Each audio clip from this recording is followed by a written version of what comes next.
ଭାବରେ ଜଡ଼ିତ ତ ତାଙ୍କୁ ମଧ୍ୟ ଆଜି ଆମ ଗଣରେ ପାଇଛୁ ତ ତାଙ୍କୁ ମଧ୍ୟ ଆମ ବିଦ୍ୟାଳୟ ତରଫରୁ ଫୁଲତୋଡ଼ା ଅର୍ପଣ ପୂର୍ବକ ଆମେ ସ୍ୱାଗତ କରିବା।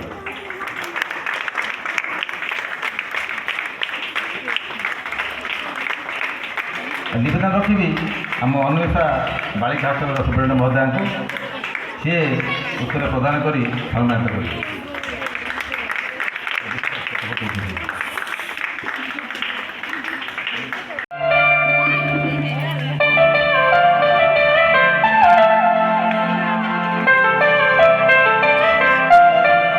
ଯେମିତି ଫୁଲ ପାଇଁ ଭର ନଦୀ ପାଇଁ ସାଗର ତମ ପାଇଁ ମୁଁ ପାଗେଳା